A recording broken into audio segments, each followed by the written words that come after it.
안녕하세요. 김어준입니다. 문재인 대통령이 취임했습니다. 박근혜 전 대통령의 권한정지, 파면, 구속까지 이어진 무려 5개월 넘는 대통령 거리 상태 기간의 국정 공백도 어마어마하고 미국, 중국 사이에서 고차방 정식으로 풀어내야 할 사드와 북핵부터 일본 정부와의 위안부 문제, 경제 문제, 취업, 복지, 재벌, 검찰, 세월호, 최순실, 4대강, 자원외교 우선순위를 따지기 힘들 만큼 중요하고 시급한 문제가 너무 많습니다. 대선 기간 각 후보, 지지자들 간 주고받았던 거친 공방으로 인한 상처도 여전히 시립니다. 생각해보면 작년 가을부터 대한민국 전체가 촛불과 탄핵과 대선으로 숨고를 사이도 없이 정신없이 달려왔습니다. 해서 이제 이 말을 꼭 하고 싶습니다. 대통령도 국민도 이제 숨 좀 돌리고 합시다. 한 템포만 늦추고 한 발짝만 뒤로 물러서서 한 뼘만 서로에게 관대해지고 조금만 더 크고 조금만 더 길게 보고 숨 좀 돌리고 합시다. 갈 길이 멉니다. 김어준 생각이었습니다.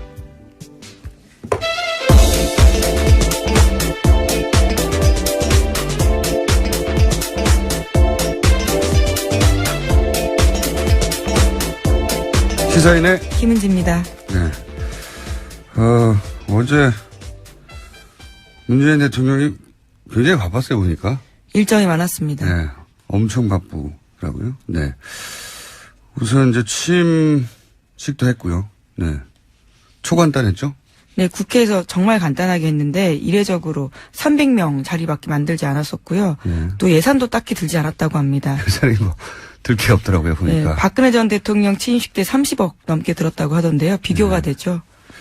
뭐 돈의 문제이기도 하지만 지금 뭐 취임식을 따로 준비하고 할 겨를도 없고요. 네. 굉장히 간소하고 담백하게 그냥 끝났어요. 네. 본인 성격도 그래요. 아마 정식으로 취임식을 했더라도 네. 그렇게 크고 화려한 취임식은 아니었을 텐데 취임식으로는 아마 앞으로 보기 힘들 정도로 초간단.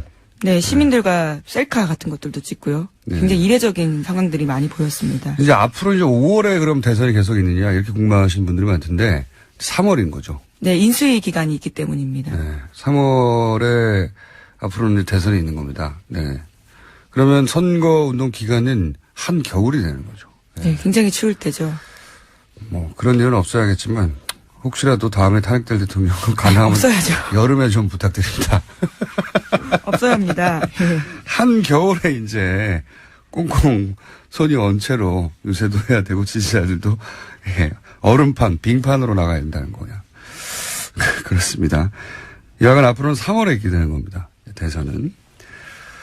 개헌이 있거나 또는 탄핵이 있지 않은 앞으로는 3월 대선이 됩니다. 자, 그리고 이제 눈에 띄었던 것은 경제기득 후보들 중에는 유승민 후보가 취임식에 자리를 했어요. 예. 네, 악수하는 모습 보였습니다. 다른 후보들은 아마도 일부러 이제 피해주는 게 예의다. 이렇게 생각하신 분들도 있고, 또는 오고 싶지 않았던 분들도 있을 수도 있죠. 근데 이유가 뭐였든지 간에, 본인이 앞으로 계속 정치를 할 거면 유승민, 이제 의원이라고 불러야 되겠네요. 유승민 의원처럼 오는 게 좋지 않았을까 하는 생각을 했어요, 보면서. 네, 승복하는 모습을 보여줬다라는 이미지를 남겼습니다. 그것도 그렇지만 이제 뭐 진심은 어떤지는 본인 마음에 들어가 봐야 되겠지만 축하한다는 뭐 그래서 호감도 상승한 것으로 전반적으로. 자, 어제 뭐 취임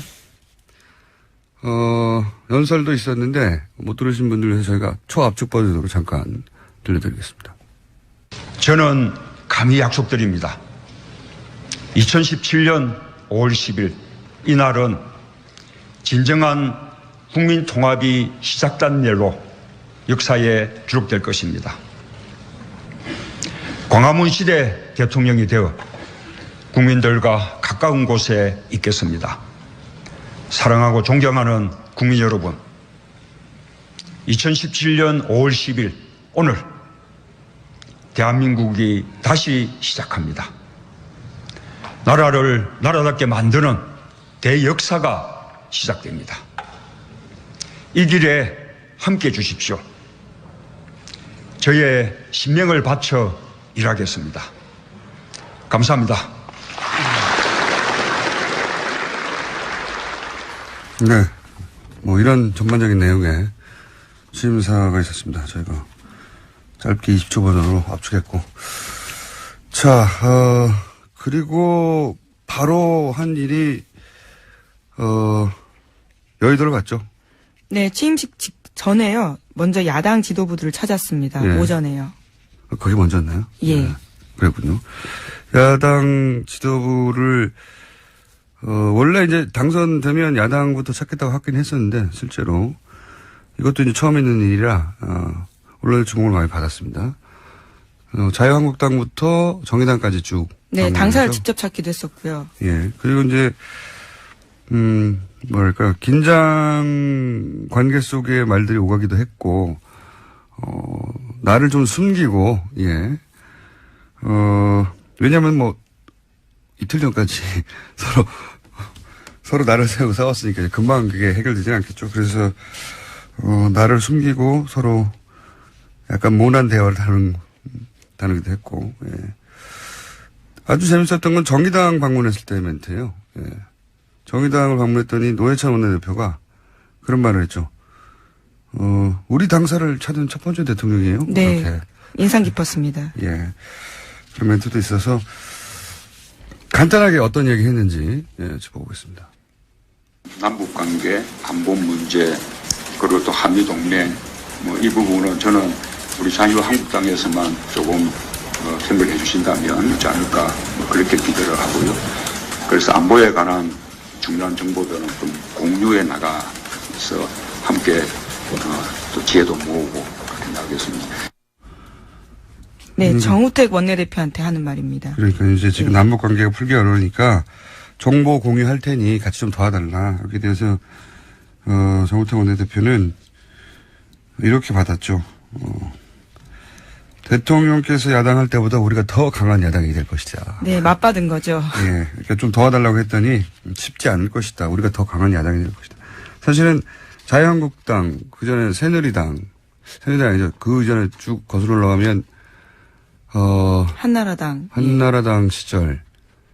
또 무슨 신한국당과 한나라당 시절이 야당이었죠. 예. 그때 강한 야당이었어요. 굉장히. 예, 의석수도 많았고, 예. 굉장히 강한 야당이었고, 항상 강한 야당이었습니다. 네, 대여 투쟁들을 했었죠. 예, 굉장히. 이런, 주요 멘트는 이거였고요. 예, 그 다음은 의석수에 따라서 이제 국민의당 방문을 했습니다. 무슨 얘기를 했는지 먼저 들어보시죠. 우리 더불어민주당과 국민의당은 지금 우리가 다른 길을 걷고는 있지만 그냥 뿌리는 같은 정당이기 때문에 이렇게 조금 더 특별한 그 협력을 바라지 않습니다. 오늘 문모입니다. 예, 아주 듣기 좋은 말씀이고 아주 감사드립니다. 예. 네, 박지원 원내대표한테 한 말입니다. 네. 문모닝당.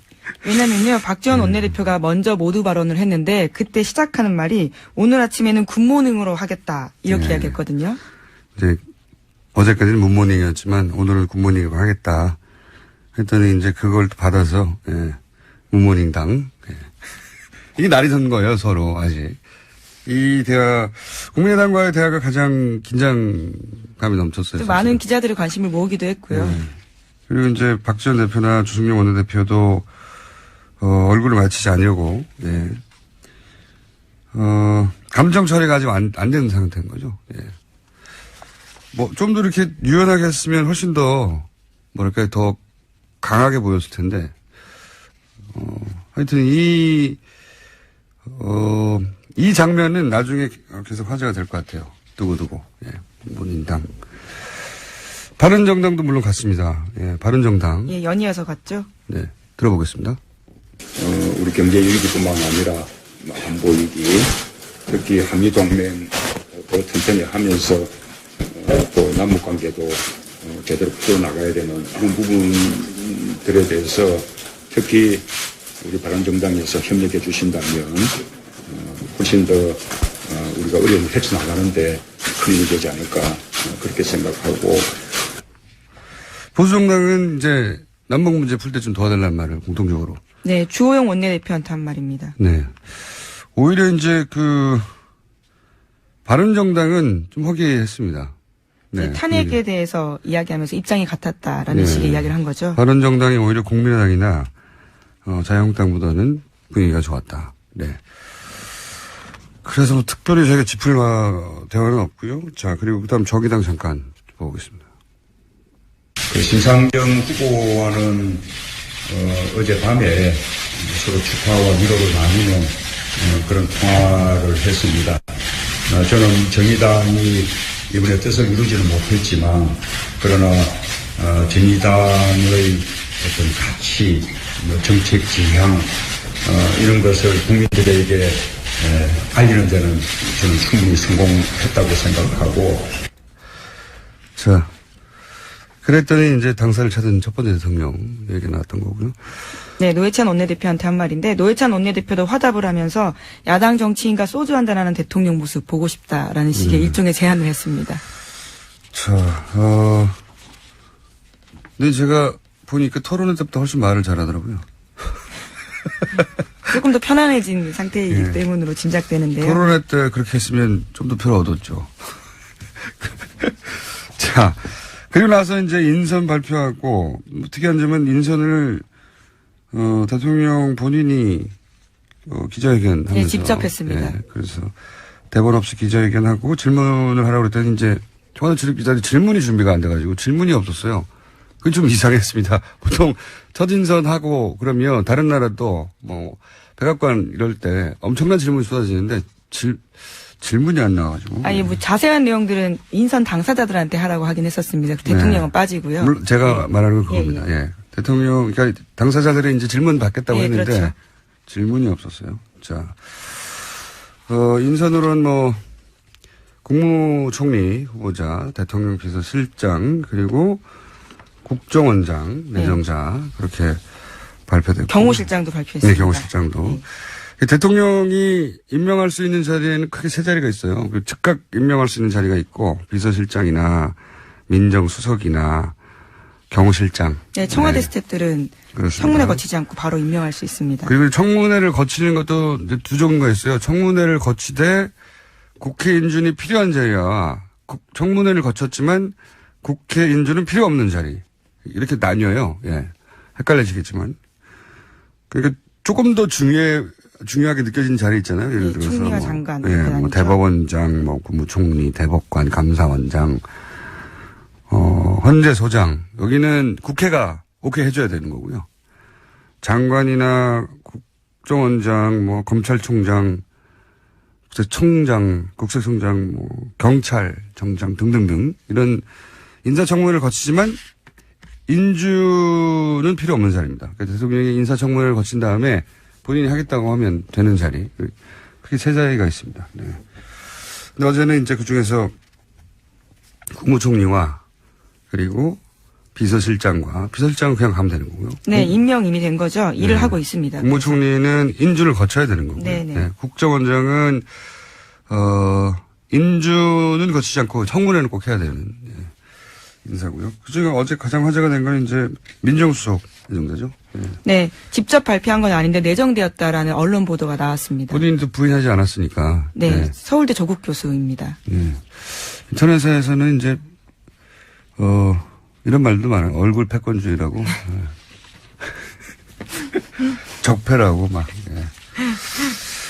그런데 이제 이런 근본적인 고민들 혹은 걱정은 있어요. 그러니까 학자가 업자를 다룰 수 있느냐. 여기서 업자라는 건 검찰은 한 분야의 최고 전문가 집단인데다가 권력 집단이기도 하잖아요. 예. 조직 논리가 굉장히 강하고 그런 전문 업자 그룹을 학자가 다룰 수 있느냐. 검찰 개혁에 대한 국민들 요구가 아주 강하기 때문에 그거 역할을 잘해야 된다라는 바람도 그렇죠. 실려 있는 건데요. 그래서 오히려 검찰 조직 밖에서 이제 사람을 인선한 걸로 보여지는데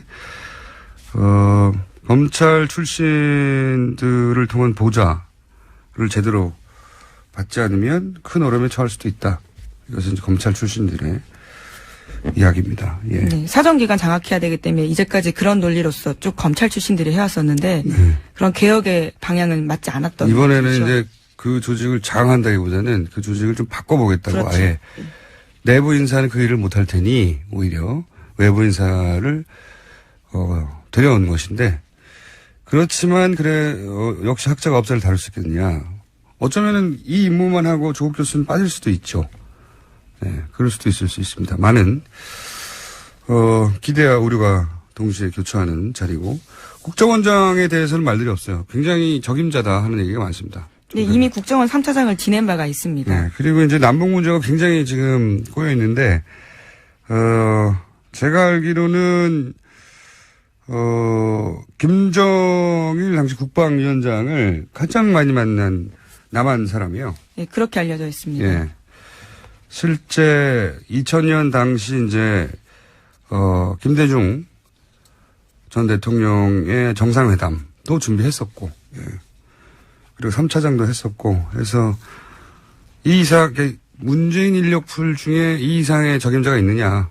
그래서 아무 말이 뒷말이 없는 적합한 인사였다고 평가를 받고. 네, 또 국정원 개혁에 대한 요구도 굉장히 크잖아요. 네, 그러다 보니까요, 국정원 개혁 약속하는 후보자에 대한 기대도 큽니다. 예, 그래서 적임은 보통 하마평 여러 갈래로 나오는데 이 국정원장에 대해서는 말들이 없습니다. 잘 됐다고 다들. 그리고 이제 경호 실장은 이제 노무현 전 대통령의 마지막 경호 원이다. 네, 이렇게 봉화마을에까지 갔던, 있었죠. 네, 자전거 같이 타고 다니던 네, 유명한 사진입니다. 양반입니다. 네. 그런 인사들이 이제 이루어졌고요. 자, 그리고 다른 당 사정도 잠깐 짚어볼까요? 네. 네, 홍준표 전 후보, 전 지사는요, 어제 자신의 SNS를 통해서 자유대한민국을 위해 할 일이 남아있다. 세상이 다시 부를 때까지 기다리겠다. 이렇게 남겼습니다. 당 안팎에서는 홍 후보가 당권 도전 시사했다라는 해석도 나옵니다. 자유한국당의 홍준표 후보는 사실은 당의 지원을 적극적으로 받지 못했죠. 실제. 개인 기로가 거기까지 간 것이고. 예. 그리고 이제 계보가 없고, 실제. 새가 없고, 본인의 계보라고 할 만한 현직 국회의원이 사실상 전무합니다. 그런 대선 후보도 처음이었는데, 사실상 자신의 계보가 전혀 없는 대선 후보로 2위까지 하긴 했는데 이제는 이제 대선이 끝났으니까요. 당권을 누가 잡냐 가지고 큰 계보 간의 격돌이 있을 것이고 홍준표 후보는 혼자 또다시 이제 당권에 도전해서 당권을 잡아보겠다. 뭐 이런 구상인 것 같습니다. 네. 예, 우선은 한 달 정도는 미국에 있다 올 거다라고 합니다. 한 달이면 그냥 국내에 계셔도 되는데. 네. 예, 당대표 선거가 6월이나 7월 정도에 예상되어 있거든요. 네. 만약에 이제 귀국하면 저희가 인터뷰 한번 추진해서 전혀 다른 각도에서 인터뷰 한번 해보겠습니다. 자, 그리고 안철수 이제는 뭐라고 했나요? 전 의원. 예. 네, 전 의원도 입장을 냈습니다. 네, 어제 국민의당에서 선대위 해단식을 하면서 나온 메시지인데 안철수 전 의원은 당분간 휴식 취하겠다고 하면서도 좌절하지 않겠다라고 말했습니다. 재기 의사 밝힌 겁니다. 네, 삼수를 하겠다는 거죠. 네, 확실하게. 보통 이렇게 이제 대선에서 뭐 2번 정도 치고 나면 과거 김대중 전 대통령의 경우도 그랬고 일단은 정계 은퇴나 한 발 물러서는 포지션을 취했다가 한 최소한 2년, 3년 지나고 나서 복귀하거나 했는데 그럴 의사가 없다. 예, 지금부터 바로 준비에 들어가겠다. 그런 메시지인 것 같습니다. 네. 이제 본인의 의지는 그런데 안철수 전 의원이 문재인의 길을 갈 것인지 문국현의 길을 갈 것인지는 이제 앞으로 본인 하기 나름이겠죠. 갈림길에 서 있는 것 같고요. 만약에 이제 삼수를 한다면 앞으로 많은 이야기 기회가 있겠지만 자신이 있는 걸로 가지고 승부하는 게 좋겠다 그런 생각이 들었어요. 저는 이 메시지를 보면서 자신한테 부족하기 때문에 혹은 없는 것을 있는 것처럼 연기하거나 노력해서 커버하는 것으로는 그 전략을 수정해야 되지 않을까. 아주 간단한 예로 목소리도 그냥 본인 목소리를 하는 게 낫다. 저는 그거가 여하간 목소리로 상징되는 그냥 애초에 본인이 가진 것으로 승부하고 그걸 업그레이드하는 게 낫지 않겠나 그런 생각을 이 메시지를 보면서 했고요. 자, 한두 가지 정도 뉴스 더 짚어볼 수 있을 것 같습니다. 네, 어제 세월호에서요. 사람의 뼈로 추정되는 뼈가 2점 나왔습니다. 그렇군요. 세월호에 관련된 대선 막바지에 많은 분들이 잊고 있었는데 세월호 관련 뉴스도 앞으로 계속 저희가 네. 짚어드리기로 하겠고요. 추가 수습 기대하게 되는 상황인 거죠. 네, 아직은 그 뼈가 누구의 뼈인지 네, 한 달 정도 걸린다고 합니다. 네, 아직 DNA 분석하고요. 미수습자하고 미수습자의 뼈인지 아닌지는 전혀 확인되지 않은 상태로 예, 뼈 2점이 추가적으로 발견됐고 아주 오래 걸릴 것 같아요. 생각보다. 예. 인양만 하면 금방 될 줄 알았는데 지금 속도라면 몇 개월이 걸릴 수도 있을 것 같습니다. 네. 자, 하나 정도 짧게 짚고 끝낼 수 있을 것 같습니다. 네, 이제 표 분석이 본격적으로 되고 있는데 네. 문재인 대통령이 강남 3구에서도 첫 승리했다고 합니다. 그러니까 서울 25개 자치구에서 모두 이겼다라는 거죠. 그건 처음 있는 일이네요. 예. 진보 보수 무관하게 대부분 이제 강남은 보수에서 항상 점령하고 나머지 지역은 야권 후보가 가져가고 서울 지역은 특히 그랬었는데 이번에는 전 지구가 요 분석은 저희가 오늘은 뭐 간단하게 언급만 하고요. 요 분석은 전국을 가지고 앞으로 분석이 나올 테니까 차근차근 짚어보기로 하겠습니다. 지금까지 시사인의 김은지였습니다. 감사합니다. 문재인 정부가 주변 관계국과 풀어야 할 문제, 이 문제를 각국에서는 어떻게 바라보고 있는지, 그리고 각국의 반응은 어떤지, 미국, 중국, 일본 차례로 짚어보겠습니다. 먼저 미국의 노정민 통신원 전화 연결되어 있습니다. 안녕하세요. 네, 안녕하십니까. 미국 워싱턴입니다. 반갑습니다. 오랜만에 뵙겠습니다. 네. 안 반가우신가 봐요? 반갑습니다. 자, 어젯밤에 갑자기 문재인 대통령, 트럼프 대통령이 통화를 하고 뭐 정상회담이 당장 있을 것처럼 이런 뉴스가 나왔는데, 네. 예. 어떻게 다뤄지고 있는 뉴스는? 예. 예. 일단 미국 이곳 현지 시간으로 9시 30분이었습니다. 예, 트럼프 대통령이 먼저 문재인 대통령에게 전화를 걸었고요. 문재인 대통령의 당선을 축하했고, 또 한국과 미국은 아주 위대한 동맹이다, 뭐 이렇게 또 극찬하면서, 문재인 대통령을 공식 초청하겠다, 이런 의사도 밝혔거든요. 그러면서 앞으로 이제 북핵 문제라든지 한반도 안보 위기에 대해서 공조하고 협력하겠다. 그리고 미국의 고위 자문단이 한국을 방문할 수 있도록 하겠다. 뭐 이런 이야기까지 나왔습니다. 그만큼 또 한미동맹의 강화를 강조하는 그런 모습을 좀 보인 것 같고요. 또 이전에 미국 백악관이 성명을 통해서 뭐 한미동맹의 강화 협력을 기대했습니다만 앞으로도 계속해서 좀 문재인 대통령과 트럼프 대통령이 정책적으로 좋은 관계를 유지하지 않겠는가 뭐 이런 기대도 워싱턴에서 많이 좀 높아지고 있습니다. 네, 뭐 새로운 대통령이 나왔으니까 의례적으로 칭찬해주고 뭐 그런 건 당연한 건데, 네네. 예, 새로운 대통령이 나오는데 나쁘다는 경우는 없잖아요. 근데 제가 그렇죠. 궁금한 것은 이제 속내가 드러내는 혹은 뭐 이번 대선에 대한 평가라든가, 그러니까 우리 외교적 의식 없이 실제 언론들이 어떻게 반응하는지 대선에 대한 반응이나 혹은 문재인 정부에 대한 우려나 뭐 이런 걸 좀 이런 게 좀 궁금합니다. 예. 아무래도 이제 미국 언론들이나 전문가는 이제 정부 입장하고는 조금 이제 다르게 약간 좀 이제 디테일하게 좀 들어가서 이야기하고 있는데, 일단은 문재인 정부가 한미동맹에 과연 어떤 영향을 미치겠는가, 이제 그래서 예측하기 좀 바쁘거든요. 예. 특히 이제 미국 언론들의 입장을 보면 지금 대북 정책과 관련해서 좀 아주 집요하게 이제 거론을 하고 있는데, 예.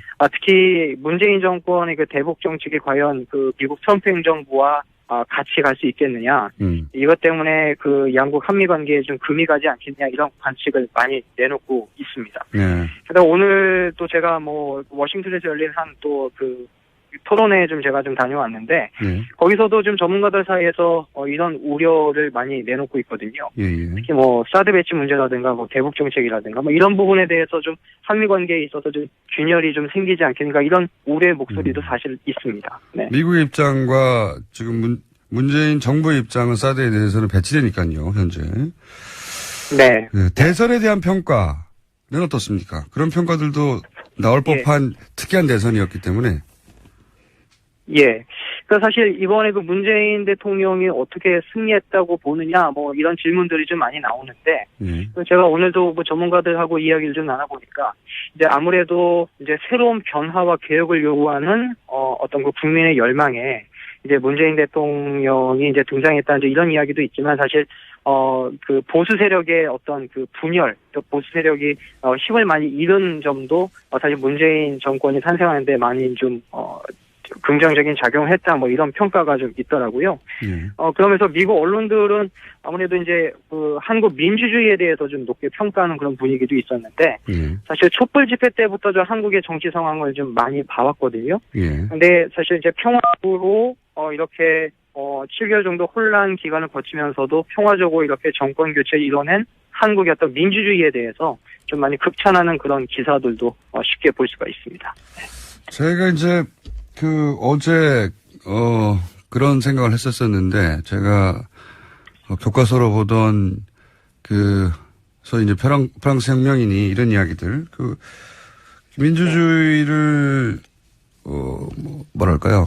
태동시키고 발전시키고 하는 게 다 서구의 몫이었기 때문에 항상 서구의 사례를 들고 그렇게 배워왔는데 이번 사례는 서구가 참고할 만한 모델이 될 거라고 저는 생각해서 미국 언론에 그러니까 문재인 대통령 당선에 대한 얘기 말고 이 과정에 대한 얘기를 어떻게 평가하는지 제가 궁금해서 여쭤본 거거든요. 예, 사실 워싱턴 포스트에서도 그런 이야기를 집중 조명했는데, 한국의 어떤 그 민주주의에 대해서, 사실 이제 민주주의가 많이 좀 죽었다라고 이야기하지만, 이번 한국의 사례가 어떤 민주주의가 좀 잘, 이렇게 좀 정착되고 또 이렇게 진보하고 있다라는 걸 보여주는 사례가 됐다. 이렇게 소개를 하기도 해서, 좀 많은 사람들이 좀 관심을 가졌던 것 같습니다. 네. 그렇군요. 이 트럼프 대통령이 위대한 동맹이다 이런 얘기도 하고 공식 초청도 하고 그러면서도 이전의 뉴스는 북한 정권과도 만날 수 있다. 그리고 북한 정권을 만난다면 그것은 명예로운 일이 될 것이다. 우리나라에서는 대선 기간이어서 민감해서 제대로 크게 보도가 안 됐는데 굉장히 이례적인 단어. 미국 그러니까 북한 지도자를 만나는 것이 자기한테는 명예로운 일이다. 만난다면 명예로운 될 것이다. 이런 표현을 썼지 않습니까? 그러면은 미국과 북한이 이미 물밑으로 접촉이 이루어지고 있는 건가요? 어떻게 보고 있습니까? 현지 언론에서는?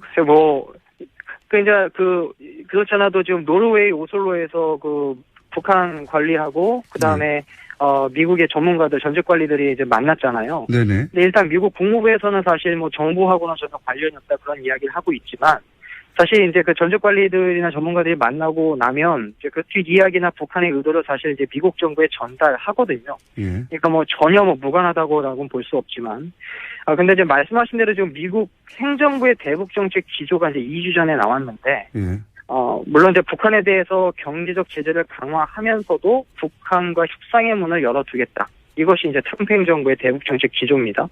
그러니까 많은 비난이 있지만 트럼프 대통령이 적절한 환경이 되면 김정은과 대화할 수 있다 이런 발언을 하고 있는데, 어떻게 보면은 지금 문재인 대통령의 대북 정책과 또 그렇게 상반된다라고는 좀 볼 수가 없는 것 같아요. 왜냐하면 적절한 시기에 북한하고 대화를 할 수 있다라는 어떤 그런 의도는 같으니까요.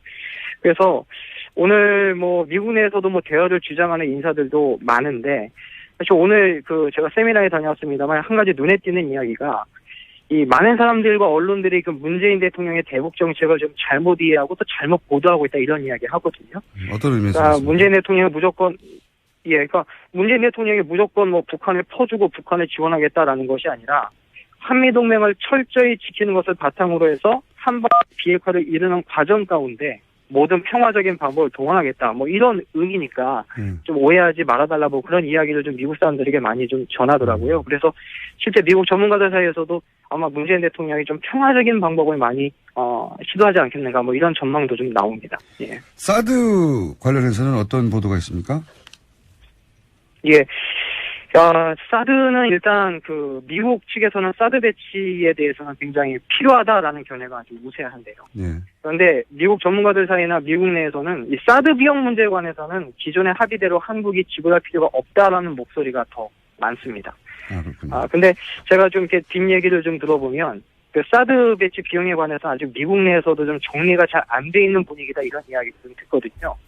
그러니까 맥메스터 국가안보보좌관이 뭐 재협상까지는 기존 협상이 유효하다 뭐 이런 말을 언론에서 했습니다만 이 발언 때문에 뭐 트럼프 대통령에게 뭐 혼났다 뭐 이런 이야기도 들리고요. 그러니까 그만큼 행정부 내에서도 좀 정리가 안 돼 있다 뭐 이런 이야기가 좀 들립니다. 그래서 그 문재인 대통령이 취임식에서 사드 배치 관해서 미국과 다시 협의하겠다 뭐 이렇게 말했지만 이 미국 측에서는 일단 사드 배치 관해서는 지금 강력히 좀 양보할 수 없는 그런 입장이 더 많아서 이 문제 풀기에는 좀 쉽지 않겠다라는 분위기도 좀 느낄 수가 있습니다.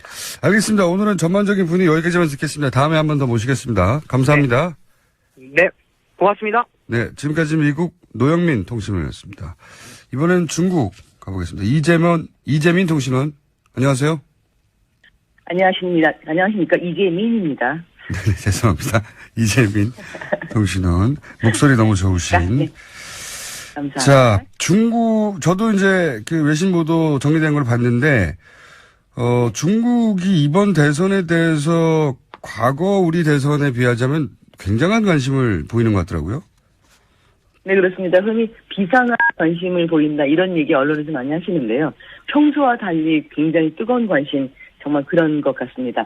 그래서 우리나라에서 언론 보도를 할 때 어느 나라 대통령이 방송되면 뉴스의 헤드라인으로 10분간 먼저 보도를 하게 될까 저도 한번 생각을 해봤는데요. 별로 제가 한국에 있으면서 그런 걸 본 적은 없는 것 같고 중국도 마찬가지입니다. 아마 그 미국 대선이 있었던데 그런 모습이 있었고요.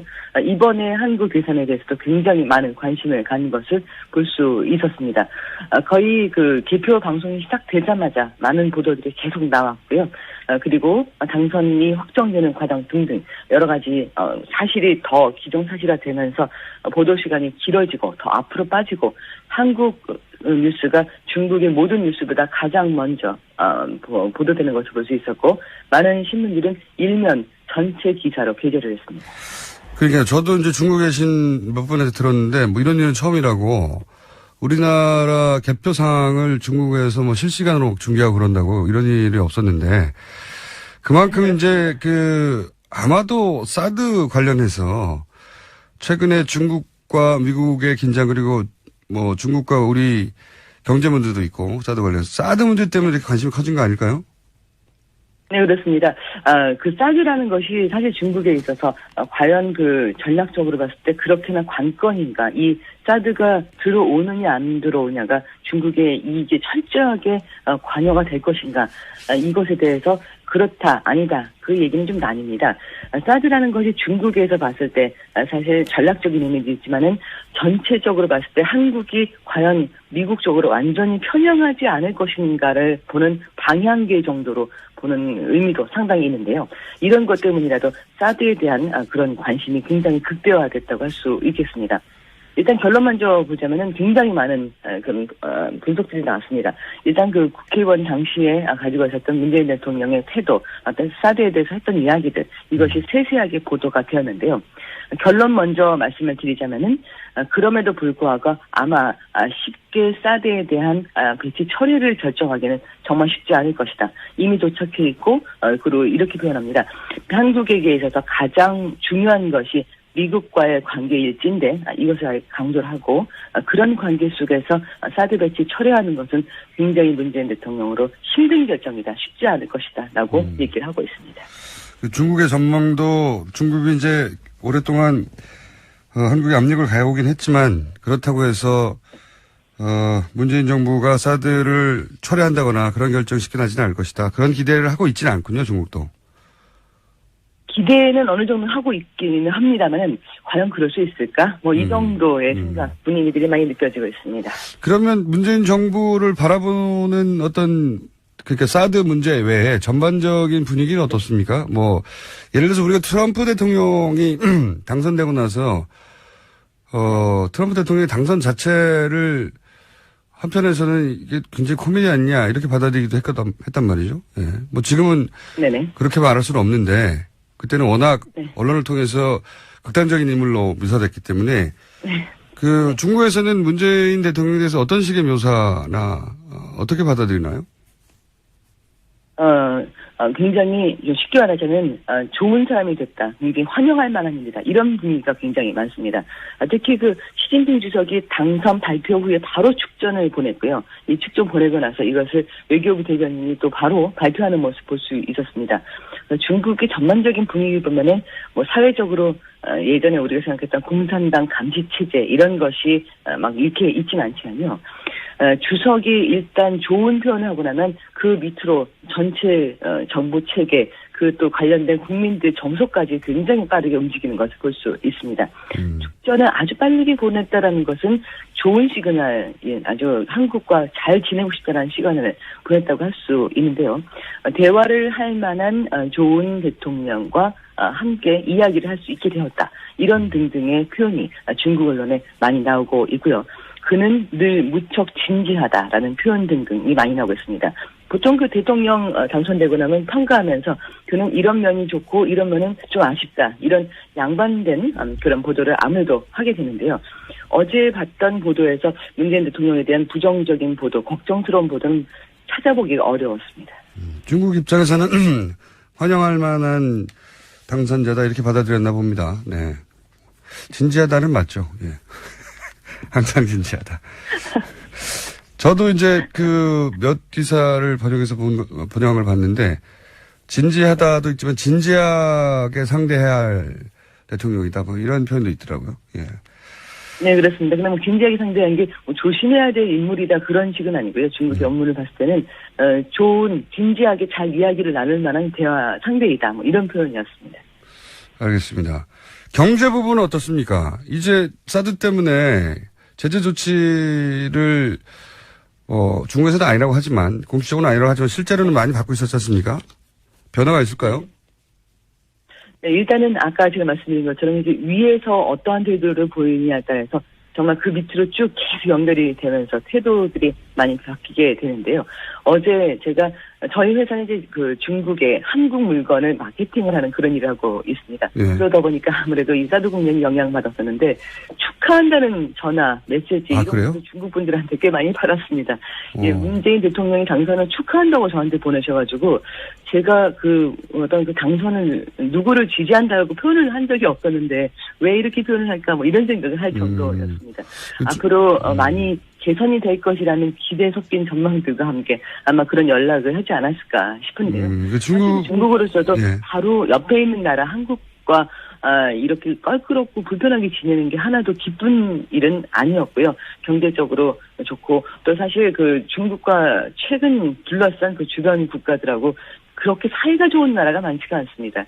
이런 과정 중에서 중국도 사실은 한국과 관계를 개선을 뭔가 해야 되는데 어떤 그 실마리랄까 아니면 어떤 명분이랄까 이런 것이 상당히 필요하다가 마침 잘 됐다라고 굉장히 반가워하고 있는 그런 모습을 느낄 수 있습니다. 어쨌든 중국 입장에서는 여러 후보들 중에서 중국 입장 기준으로 보자면 본인들과 대화하기 편하고 대화했을 때 결과가 나올 것 같은 그런 인상을 주는 당선자인가 봅니다. 중국 입장에서는 전반적으로 환영 분위기네요. 예. 네, 그리고 거기에는 아마 그 남북 관계 개선에 대한 기대도 포함이 되어 있는 듯합니다. 사실 그 중국 입장에서 혼자서 전 세계로부터 좀 나서서 북한 설득을 해봐라. 뭐 이런 주문을 계속 받고 있었는데 누군가 좀 자기와 같이 북한과 대화를 해주기를 바라고 있는 입장에서 아마 문재인 대통령은 그러지 않을까 이런 기대를 하고 있는 듯합니다. 알겠습니다. 오늘 말씀 감사합니다. 감사합니다. 네, 고맙습니다. 지금까지 중국 이재민 통신원이었고요. 조금 시간이 늦어졌습니다. 일본 게이센 여학원대 이영식 교수님 연결됐습니다. 안녕하십니까? 네, 안녕하세요. 네, 일본도 대서특필했다는 얘기는 봤는데 일본의 현 정부 입장에서 보자면 좀 불편한 상대가 당선된 거 아닙니까? 그렇죠. 일본에서는 원래 보수 후보가 당선되기를 기대했다고 보는데요. 예. 뭐 결국 문재인 대통령이 당선이 됐기 때문에 좀 현실로 받아들이고 있는 분위기인 것 같습니다. 저도 이제 일본 언론이 보도한 거, 번역된 거를 쭉 봤는데, 걱정을 많이 하는 분위기더라고요. 일본 언론도. 예. 그렇죠. 먼저 한일 위안부 합의 문제에 대해서 문재인 대통령의 경우는 무효를 명확하게 이야기하지 않더라도 기본적으로 재교섭이라는 것을 명확하게 하고 있고요. 예. 또 그리고 역사 문제에 대해서는 이전 그 노무현 대통령 시기에 기조. 한일 관계가 역사 문제로 조금 많이 균열이 있었기 때문에 그 정신을 계승하고 있는 후계자라는 이런 분위기에 기본적으로는 반일 후보다라는 인사라는 부분에 대해서 경계를 많이 하고 있는 것 같습니다. 네, 위안부 문제 재협상 없다. 뭐 이런 식의 언론 보도. 일본 정부에서 발표했는지 모르겠는데 언론에서는 그런 보도 나오더라고요. 축하 성명이 아베 정부로부터 나오긴 했지만 어떻게 보십니까? 이 축하 성명 속에 담긴 메시지. 예, 기본적으로 어제 아베 수상이 그 정오 때 그 취임 선서식 이후에 성명을 발표했는데요. 예. 한국은 이러면 전략적 이익을 공유하는 중요한 국가이고 북한 문제에 대한 연계와 미래 지향의 이러한 관계를 발전시키고 싶다. 이런 내용을 했는데 기본적으로는 현재 한일 관계, 한미일 동맹으로 북한을 압박하는 것에 대해서 혹시 균열이 생길 것이라는 이런 불안감이 일본 국내에 많이 있는데요. 이것을 좀 희석시키기 위해서 북한 문제에 대해서도 일본과 협의하기를 바라고 또 미래지향이라는 표현은 위안부 문제라든지 과거 문제에 별로 구애받지 않고 될 수 있으면 미래지향적인 이야기를 하기 원한다라는 좀 사전 포석을 둔 것 같습니다. 그러면서도 이 관방장관이 위안부 합의한 거 이행하라고 이런 말은 결국은 재협상 안 하겠다는 말 아니겠습니까? 기본적으로 수가 관방장관은 어떻게 보면 자민당 내의 분위기를 반영하고 있는 거기 때문에 다음 정권과도 이 한일 위안부 합의에 대한 재교섭은 있을 수 없다라고 하는 당의 의견을 전면적으로 이야기하고 있는 거죠. 예. 어떻게 보십니까? 문재인 대통령은 후보자 시절에 계속 재협상이 꼭 필요하다고 얘기를 했었었는데 이게 가능할까요? 일본 분위기상? 글쎄요, 일본은 박근혜 대통령 때 12월에 있었던 이 한일 위안부 합의 자체도 일본이 최대한 양보했다라는 기본 입장을 가지고 있기 때문에 일본에서는 그것을 다시 정권이 바뀌면은 또 항상 요구가 바뀐다라는 생각을 하고 있죠. 그래서 기본적으로는 이 한일 위안부 합의를 한일 관계 개선에 그 재교섭이 없다라는 것을 전제로 일단 강공책으로 나올 수는 있을 것 같은데요. 근데 이 한일 관계가 꼭 한일 위안부 문제만이 그 중요한 이슈는 아니기 때문에 그렇죠.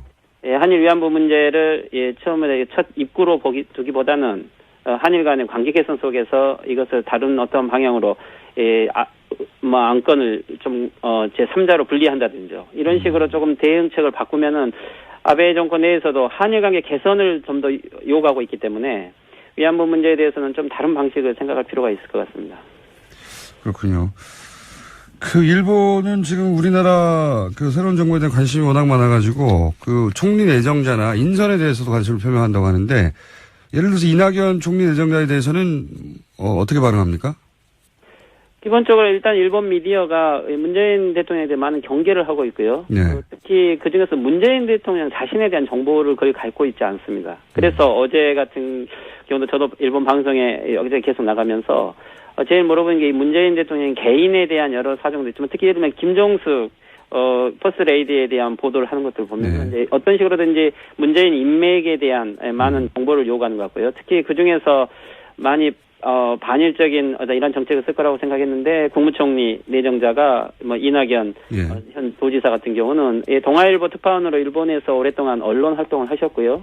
또 일본의 많은 인맥들을 가지고 계시기 때문에 일본 관계를 개선하기 위한 하나의 한국의 문재인 대통령의 첫 메시지다라는 식으로 특히 NHK 방송이 아주 많이 호의적인 이런 반응을 보이는 것 같습니다. 그렇군요. 일본은 특히 트럼프 정부 때도 그랬지만 주요 관계국들이 정부가 출범하면 그중에서 이제 일본과 가까운 사람들 막 찾는데 일단 이낙연 총리 내정자를 찾았군요. 예, 그렇죠. 그리고 일단은 지금 현재 아베 내각 같은 경우는 이 대외 관계를 통해서 계속 이제 국내 문제를 많이 희석화시키고 있는 분위기죠. 예, 예. 그래서 이 조기 정상회담도 빨리 하겠다. 막 이런 것은 어쨌든 한일 관계에서 밀리지 않겠다는 의지를 보여주는 거고요. 그리고 특히 현재 국내 문제에 모리토모 학원 문제라든지 또는 현재 공모제죠. 테러를 방지하는 이유로 공모제 법안을 지금 다음 주에 이 가결을 해야 되는데 우리나라 테러 방지법과 비슷한 거죠. 예, 예. 그렇죠. 예. 예, 이것은 별로 여론이 좋지 않기 때문에 지금 한국과의 이 조기 정상회담이라든지 한중일 외교라든지 이런 걸 통해서 어떻게든지 이슈를 전환시키고 싶은 거죠. 그런데 문재인 대통령에 대해서는 거의 그 인맥 배경이 없기 때문에 어떤 형태로든지 문재인 대통령과 이 파이프를 만들려고 하는 뭐 이러한 좀 열의를 가지고 있는 것 같습니다. 그렇군요. 관계망을 만들고 싶어 하는데 어쨌든 걱정을 하고 있다. 노무현 정부 시절에 또 독도 문제 때문에 긴장도 있었고, 네. 위안부 문제도 재협상한다고 하니 일단 경계하는 분위기군요.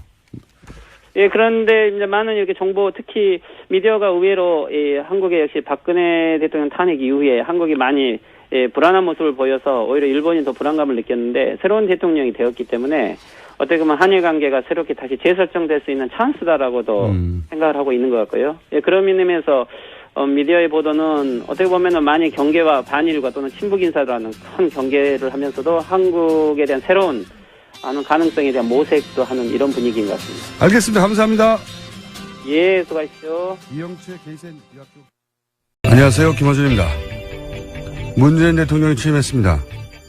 박근혜 전 대통령의 권한정지, 파면, 구속까지 이어진 무려 5개월 넘는 대통령 거리 상태 기간의 국정 공백도 어마어마하고 미국, 중국 사이에서 고차방 정식으로 풀어내야 할 사드와 북핵부터 일본 정부와의 위안부 문제, 경제 문제, 취업, 복지, 재벌, 검찰, 세월호, 최순실, 4대강 자원외교 우선순위를 따지기 힘들 만큼 중요하고 시급한 문제가 너무 많습니다.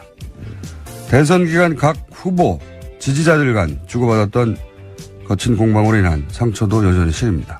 생각해보면 작년 가을부터 대한민국 전체가 촛불과 탄핵과 대선으로 숨고를 사이도 없이 정신없이 달려왔습니다. 해서 이제 이 말을 꼭 하고 싶습니다. 대통령도 국민도 이제 숨 좀 돌리고 합시다. 한 템포만 늦추고 한 발짝만 뒤로 물러서서 한 뼘만 서로에게 관대해지고 조금만 더 크고 조금만 더 길게 보고 숨 좀 돌리고 합시다. 갈 길이 멉니다. 김어준 생각이었습니다.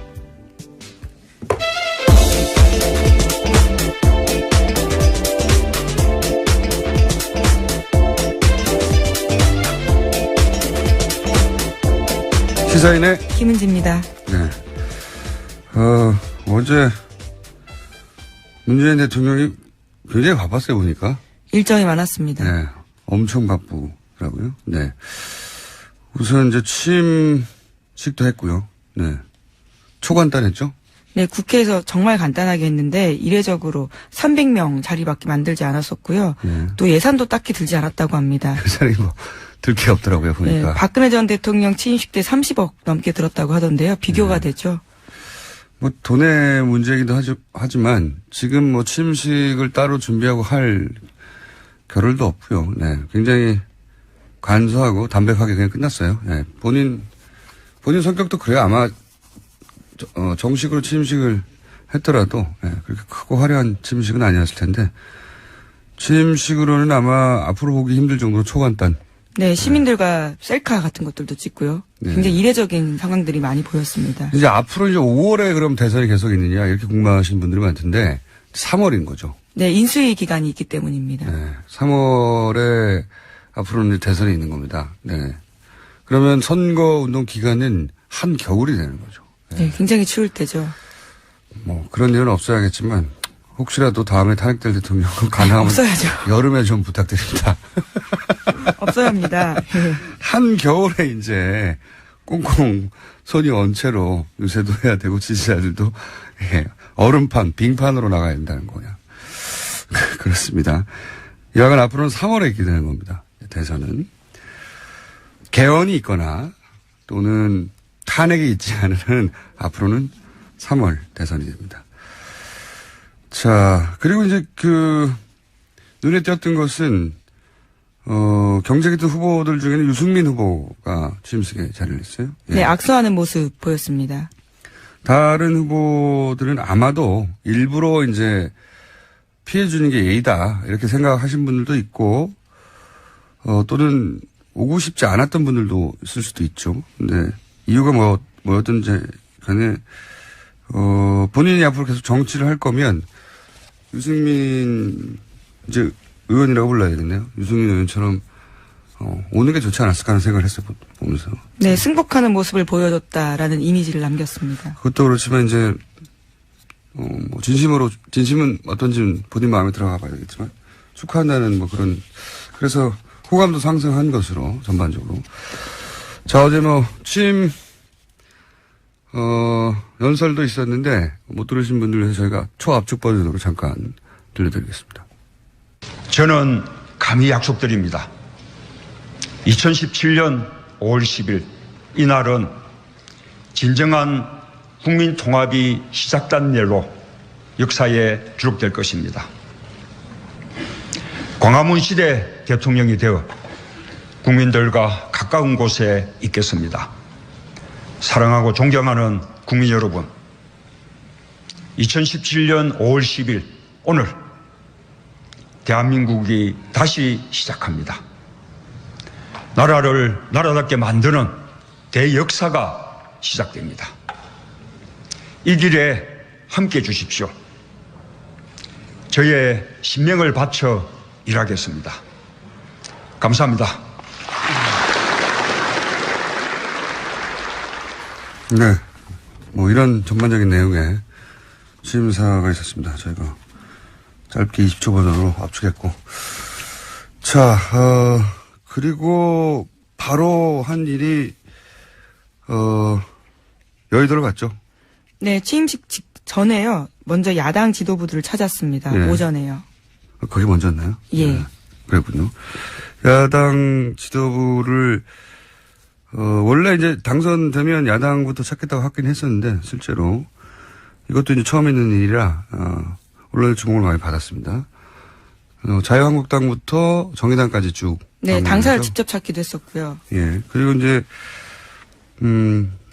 긴장 관계 속의 말들이 오가기도 했고, 나를 좀 숨기고, 예.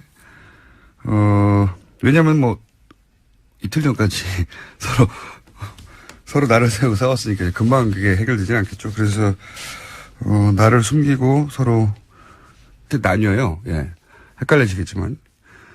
그러니까 조금 더 중요하게 느껴지는 자리 있잖아요. 예를 예, 들어서. 총리와 장관. 예, 대법원장, 국무총리, 대법관, 감사원장, 헌재소장. 여기는 국회가 오케이 해줘야 되는 거고요. 장관이나 국정원장, 검찰총장, 국세청장, 경찰청장 등등등 이런 인사청문회를 거치지만 인주는 필요 없는 자리입니다. 그러니까 대통령이 인사청문회를 거친 다음에 본인이 하겠다고 하면 되는 자리. 그게 세 자리가 있습니다. 네.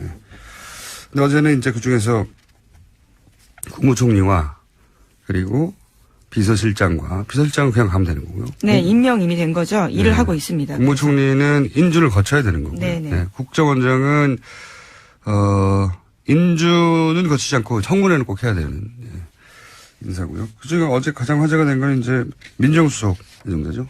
네, 직접 발표한 건 아닌데 내정되었다라는 언론 보도가 나왔습니다. 본인도 부인하지 않았으니까. 네, 서울대 조국 교수입니다. 네. 인터넷에서는 이제 이런 말도 많아요. 얼굴 패권주의라고. 적폐라고 막. 예. 그런데 이제 이런 근본적인 고민들 혹은 걱정은 있어요. 그러니까 학자가 업자를 다룰 수 있느냐. 여기서 업자라는 건 검찰은 한 분야의 최고 전문가 집단인데다가 권력 집단이기도 하잖아요. 예. 조직 논리가 굉장히 강하고 그런 전문업자 그룹을 학자가 다룰 수 있느냐. 이제 검찰 개혁에 대한 국민들 요구가 아주 강하기 때문에 네. 그거 역할을 잘해야 된다라는 바람도 그렇죠. 실려 있는 건데요. 그래서 오히려 검찰 조직 밖에서 이제 사람을 인선한 걸로 보여지는데, 검찰 출신들을 통한 보좌를 제대로 받지 않으면 큰 어려움에 처할 수도 있다. 이것은 이제 검찰 출신들의 이야기입니다. 예. 네, 사정기관 장악해야 되기 때문에 이제까지 그런 논리로서 쭉 검찰 출신들이 해왔었는데 그런 개혁의 방향은 맞지 않았던 이번에는 거죠. 이제 그 조직을 장악한다기보다는 그 조직을 좀 바꿔보겠다고 그렇죠. 아예 내부 인사는 그 일을 못할 테니 오히려 외부 인사를 데려온 것인데 그렇지만 역시 학자가 업자를 다룰 수 있겠느냐. 어쩌면은 이 임무만 하고 조국 교수는 빠질 수도 있죠. 네, 그럴 수도 있을 수 있습니다. 많은 기대와 우려가 동시에 교차하는 자리고 국정원장에 대해서는 말들이 없어요. 굉장히 적임자다 하는 얘기가 많습니다. 네, 이미 국정원 3차장을 지낸 바가 있습니다. 네, 그리고 이제 남북 문제가 굉장히 지금 꼬여 있는데 제가 알기로는 김정일 당시 국방위원장을 가장 많이 만난 남한 사람이요. 네, 그렇게 알려져 있습니다. 예. 실제 예, 연이어서 갔죠. 네, 들어보겠습니다. 우리 경제 위기뿐만 아니라 안보 위기, 특히 한미 동맹 더 튼튼히 하면서 또 남북 관계도 제대로 풀어 나가야 되는 그런 부분들에 대해서 특히 우리 바른정당에서 협력해 주신다면 훨씬 더 우리가 어려움을 헤쳐나가는데 큰 힘이 되지 않을까 그렇게 생각하고. 보수정당은 이제 남북 문제 풀 때 좀 도와달라는 말을 공통적으로. 네, 주호영 원내대표한테 한 말입니다. 네. 오히려 이제 바른정당은 좀 허기했습니다. 네. 탄핵에 대해서 이야기하면서 입장이 같았다라는 식의 이야기를 한 거죠. 바른정당이 오히려 국민의당이나 자유한국당보다는 분위기가 좋았다. 네.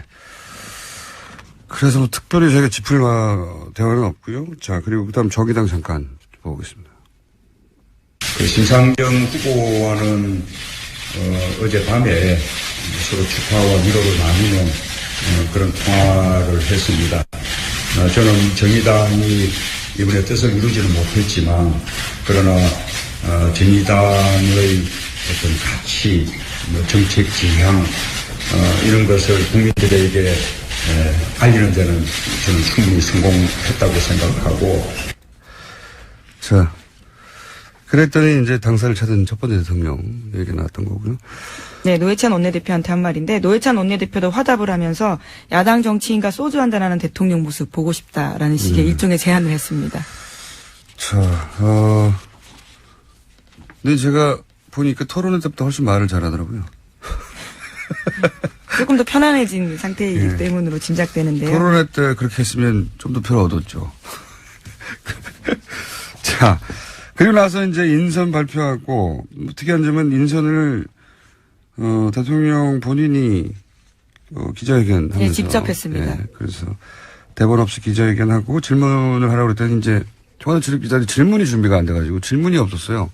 그게 좀 이상했습니다. 보통 첫 인선하고 그러면 다른 나라도 뭐 백악관 이럴 때 엄청난 질문이 쏟아지는데 질문이 안 나와가지고. 아니, 뭐 자세한 내용들은 인선 당사자들한테 하라고 하긴 했었습니다. 대통령은 네. 빠지고요. 물론 제가 말하는 건 그겁니다. 예. 대통령, 그러니까 당사자들이 이제 질문 받겠다고 예, 했는데 그렇죠. 질문이 없었어요. 자, 인선으로는 뭐 국무총리 후보자, 대통령 비서실장 그리고 국정원장, 내정자 그렇게 발표됐고. 경호실장도 발표했습니다. 네, 경호실장도.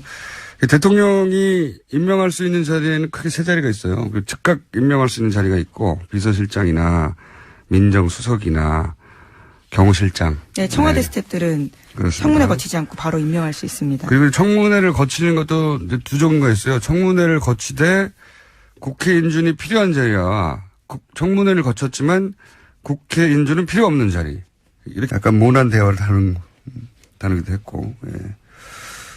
아주 재밌었던 건 정의당 방문했을 때 멘트예요. 예. 정의당을 방문했더니 노회찬 원내대표가 그런 말을 했죠. 우리 당사를 찾은 첫 번째 대통령이에요. 네. 이렇게. 인상 깊었습니다. 예. 그런 멘트도 있어서 간단하게 어떤 얘기 했는지 짚어보겠습니다. 남북관계, 안보 문제, 그리고 또 한미동맹, 뭐 이 부분은 저는 우리 자유한국당에서만 조금 협력해 주신다면 하지 않을까 뭐 그렇게 기대를 하고요. 그래서 안보에 관한 중요한 정보들은 좀 공유해 나가서 함께 또 지혜도 모으고 그렇게 나가겠습니다. 네, 정우택 원내대표한테 하는 말입니다. 그러니까 이제 지금 남북 관계가 풀기 어려우니까 정보 공유할 테니 같이 좀 도와달라. 여기에 대해서 정우택 원내대표는 이렇게 받았죠. 대통령께서 야당할 때보다 우리가 더 강한 야당이 될 것이다. 네, 맞받은 거죠. 예, 그러니까 좀 도와달라고 했더니 쉽지 않을 것이다. 우리가 더 강한 야당이 될 것이다. 사실은 자유한국당, 그 전에 새누리당 아니죠. 그 전에 쭉 거슬러 올라가면 한나라당 시절. 또 신한국당과 한나라당 시절이 야당이었죠. 예. 그때 강한 야당이었어요. 굉장히. 예, 의석수도 많았고, 예. 굉장히 강한 야당이었고, 항상 강한 야당이었습니다. 네, 대여 투쟁들을 했었죠. 예, 굉장히. 이런, 주요 멘트는 이거였고요. 예, 그 다음은 의석수에 따라서 이제 국민의당 방문을 했습니다. 무슨 얘기를 했는지 먼저 들어보시죠. 우리 더불어민주당과 국민의당은 지금 우리가 다른 길을 걷고는 있지만 그냥 뿌리는 같은 정당이기 때문에 이렇게 조금 더 특별한 그 협력을 바라지 않습니다. 오늘 문모입니다. 예, 아주 듣기 좋은 말씀이고 아주 감사드립니다. 예. 네, 박지원 원내대표한테 한 말입니다. 네, 문모닝당. 왜냐면요, 박지원 원내대표가 먼저 모두 발언을 했는데 그때 시작하는 말이 오늘 아침에는 굿모닝으로 하겠다 이렇게 네. 이야기했거든요. 이제 어제까지는 문모닝이었지만 오늘은 굿모닝으로 하겠다 했더니 이제 그걸 받아서 예, 문모닝당. 예. 이게 날이 선 거예요, 서로 아직. 이 대화, 국민의당과의 대화가 가장 긴장감이 넘쳤어요. 많은 기자들의 관심을 모으기도 했고요. 그리고 이제 박지원 대표나 주승용 원내대표도 얼굴을 맞추지 않으려고, 예. 감정 처리가 아직 안 되는 상태인 거죠. 예. 뭐, 좀 더 이렇게 유연하게 했으면 훨씬 더, 뭐랄까, 더 강하게 보였을 텐데, 하여튼 이 장면은 나중에 계속 화제가 될 것 같아요. 두고두고, 예. 문인당. 바른정당도 물론 같습니다. 예, 바른정당.